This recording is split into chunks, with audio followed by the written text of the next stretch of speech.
Good morning and welcome to the Let's Wander Roadshow. I'm your host Chris Day, and today, as always, I'm accompanied by Buddy, and hiding from the camera, Lila. And today we're in Truro, in Cornwall. It's been a lovely night. We've got some great pictures of the sunrise and a little bit of footage, which I'll throw into the video so you can have a look at that. And last night we had a little recce around the area. We found some sort of World War II defence, like a mock installation thing, so that it had incendiary devices that would explode as the planes flew over, you know, as the German bombers come in, so they would think decoys. That's the word I'm looking for. They were decoys, a decoy site, and it was very impressive. And also next to that, there's the ventilation shafts for a nuclear bunker, which up here made for 3 men. It's been restored as well, so we'll probably pop up and see if we can get that on video. And we're also going to take a trip down the cliffs. I don't like cliffs, I don't like heights. I like the views, and I stay way back. But we're going to go down there because there's a little beach down there and it looks incredible. It's all rocky and lovely looking. So, with that being said, let's wander.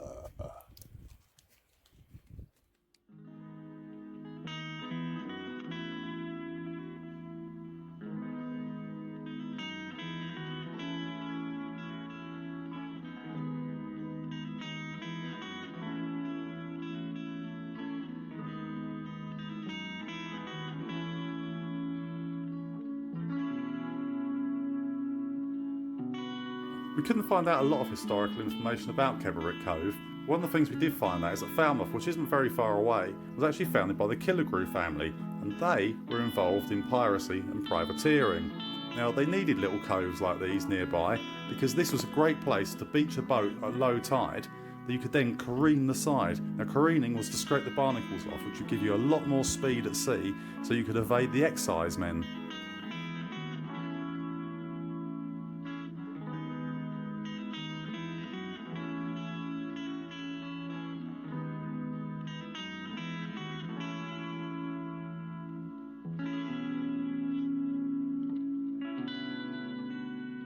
Just along here, there seems to be a natural spring just running down there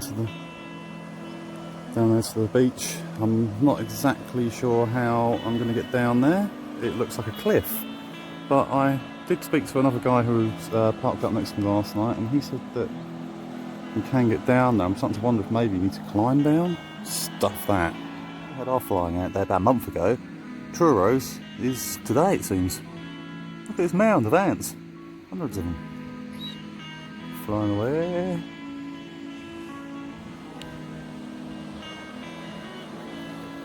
Prime real estate for an ant's nest, isn't it?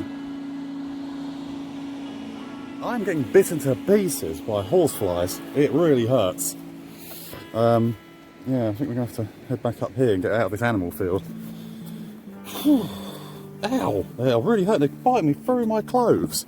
Through my clothes. I've been bitten by them before, but these are really hurting. Ow! Get out of it!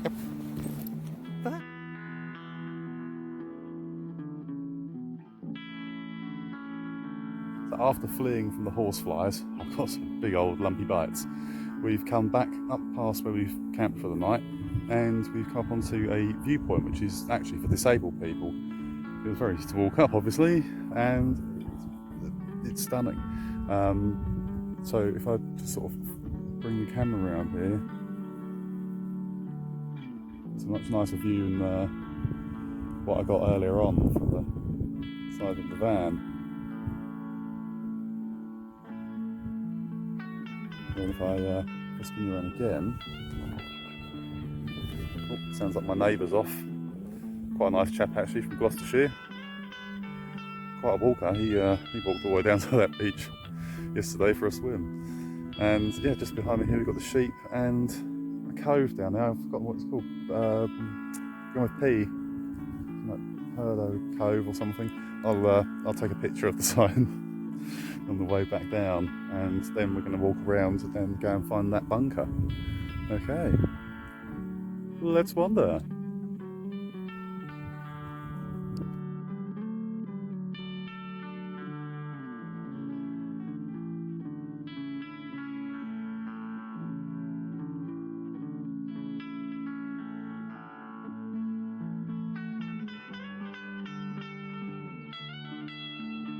off in the distance, you might notice a little, tiny little white truck. This in the field, so if you've got the posters in the view, the field to the top, no, middle left, sorry, you'll see some cows in the middle of it, and there's a white truck. And that farmer has been all over this place. I mean, he is a huge, huge farm. This is all his, or hers. I didn't see whether it was a man or a woman. It's incredible to think how much land they have to look after. So I suppose that's probably the house up there, the farmhouse. You've got a massive, great big, it's like a cattle barn or something there. Maybe that's where they do the milking for the cows. And there's so many sheep. It's so beautiful up here. It really is. And if I could get away with it, I would stay for another night. But there's so many more places to explore, and you don't know what's around the next corner. That is the good thing about this wandering. A big pile of crap. People call me a big pile of crap. Is it because I'm quite large and brown and, you know, impressively sized? So this rather unusual looking assembly of ironwork in the middle of nowhere is actually the ventilation system for a nuclear bunker, which is located under the ground here. It was built in 1962 in the threat of the Cold War, and it was meant to be manned by 3 men. You could live in there for up to 3 weeks before then having to come out and face the devastation. And then just over here, I believe this must be where the entrance is. There is, when I was walking up here last night, I thought, oh, tumuli, oh, burial mounds or something. You know, I was thinking like something like that. And then when I got nearer, I saw the entrance in it, and I thought, oh, maybe they've excavated it out so you can go in and have a look. Come on, buddy, come on, buddy. Buddy doesn't like going backwards. We just walked past it, but there was a man having a look, and I wanted to get a film. Buddy's now dragging. Come on, bud. Star Trek.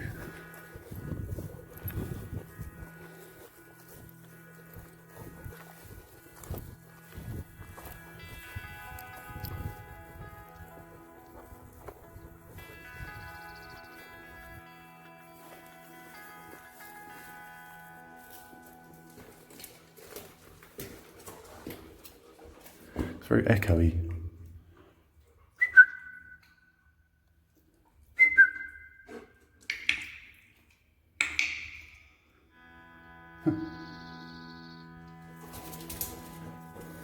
Like echoes.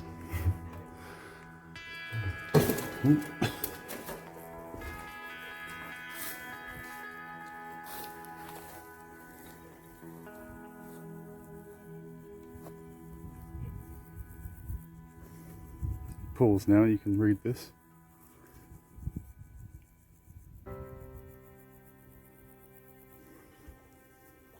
The view is stunning, as you can see. Lots of bracken and ferns. It's different. It looks very different to the sort of bracken that we get back in Surrey. When you go to a lot of the pine forests there, it's quite tall and spindly. This is sort of small and shrubby. Maybe it's because it gets grazed, I'm not sure.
You can see this, but down the sea there, there's like it looks like it's boiling. There's a couple of birds knocking around. I wonder, is that what they call a herring? Is it a herring boil? They used to have someone used to sit on the cliffs years ago, didn't they? And they used to have to shout, herring! And then they'll go out with their nets. Is that right? Let's zoom in a bit more. Can you see this bit better? I know my zooms are terrible because the focus goes on them, but there's something going on down there. Something interesting.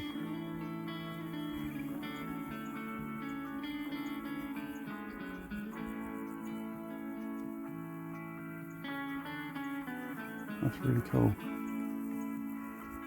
This is what it's all about, nature. Getting out into the middle of nowhere. Kiberick Cove is home to many different varieties of birds. You can see kestrels, whinchats, stonechats, wheatears, blackcaps, whitethroats, ravens, linnets, goldfinches, greater blackback gulls, red kites, buzzards, and that's just to name some of them. So if you really are into your bird watching, I thoroughly recommend it.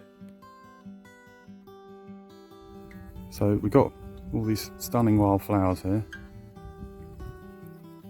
and a stone wall. I found out a little bit about stone walling. Apparently you can tell what handed the person was who built the wall by the way the bricks tilt, the stones tilt. As you can see, these ones sort of slide in, you know, like they've been pushed into place by a right-handed person. If you go along different areas of walls, you'll find repairs. Sometimes they've just been packed in, and in other places they will cement them up. And then also in other places you can see where it's changed from a right-handed person to a left-handed person, because the bricks begin to tilt in a different way. Okay, it's cattle grid time, so I'm going to go through this tiny little gate. Oh, some fancy little birdies there, I didn't see what they were.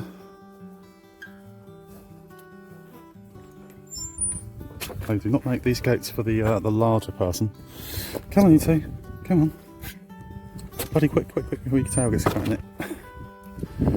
Or, you know, even difficult for Lila to get through. She's a big dog, she's not that big. So we're on the road to Tintagel. Got lost a few times because the sat-nav's been terrible. But if you look over in the distance, can you see that rock amongst the two cliffs? Well, that's what we saw earlier. On the road again.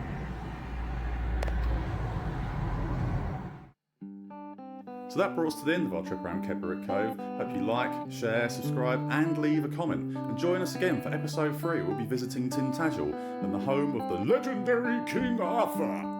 So, from me, Chris, Lila and Buddy, this was the Let's Wander Road Show, and we'll see you again soon. Bye bye bye bye.